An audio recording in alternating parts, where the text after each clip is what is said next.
Hi everyone, my name is Abegail Azares and I'll show you about the topic Python function scoop, Tuples, and dictionary. Then, the lesson 1, scoop in Python. The scoop of a name is the part of a code where the name is properly recognizable. For example, the scoop of a function parameter is the function itself. The parameter is inaccessible outside the function. The next one, let's check it. Look at the code in the editor. What will happen when you run it? So, papakita ko sa inyo kung paano siya i-run and then kung anong lalabas na result pag ni-run natin tong code na to.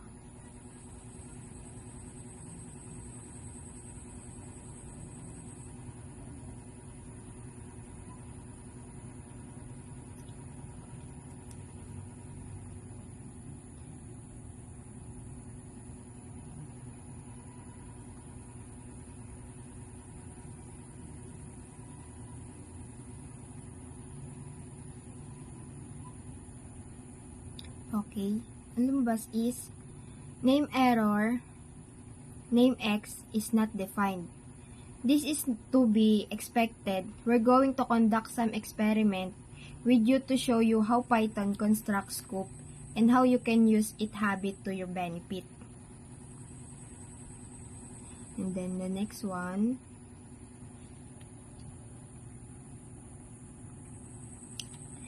the function in scoop continue.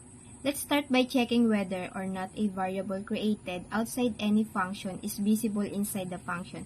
In other words, does a variable name propagate into a function body? Look at the code in the editor. Our genuine pig is there.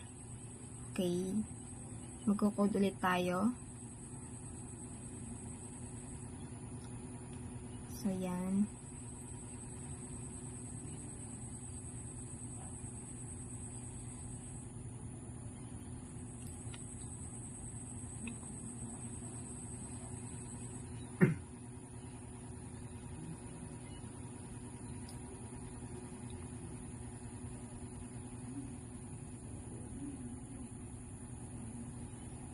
Tignan natin kung ano yung magiging result niya pag ni-run tong code na to.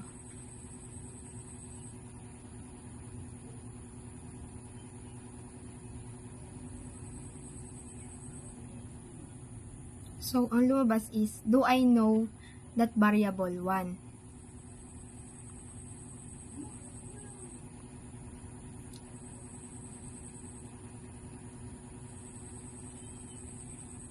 Then, the answer is, a variable existing outside a function has a scoop inside the function bodies. Let's make a small change to the code. So, i-bind lang natin yung code.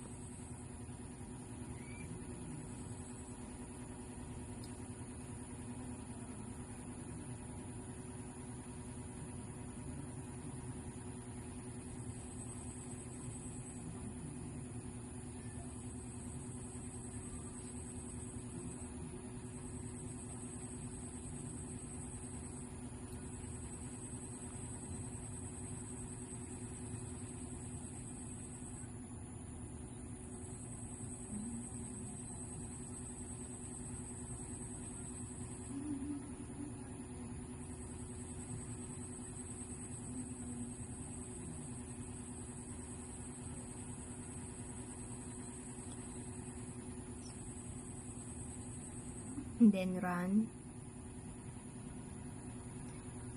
So, ang lumabas is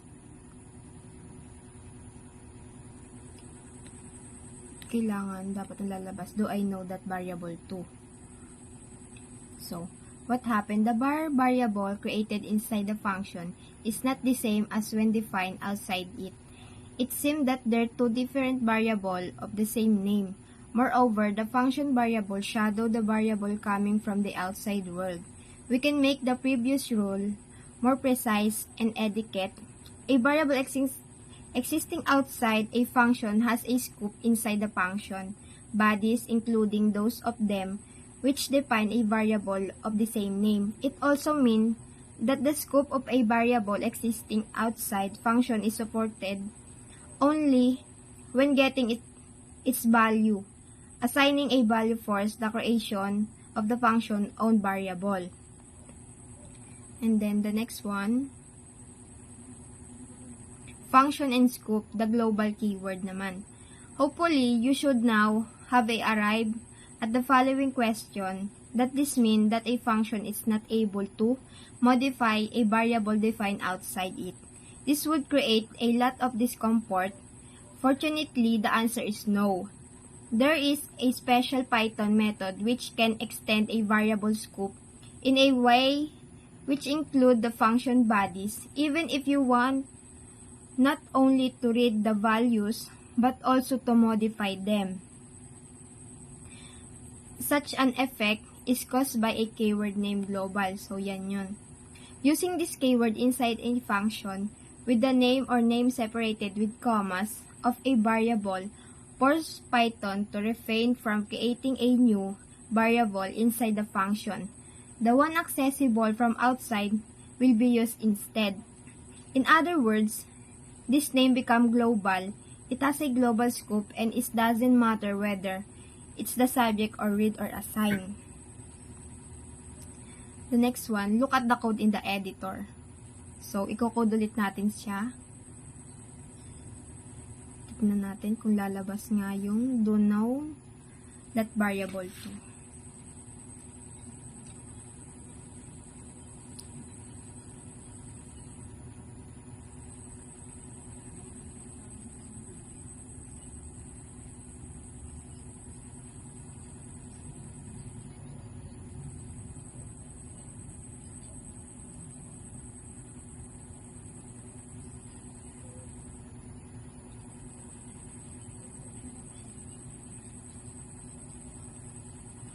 So, yan.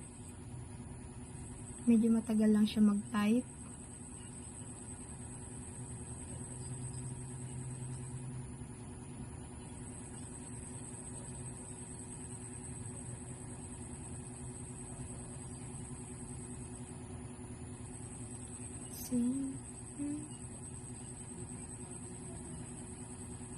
Okay, run. Oh, lumabas nga siya. Do I know that variable 2? This should be sufficient evidence to show that the global keyword doesn't what it promised. And that's all. Thank you.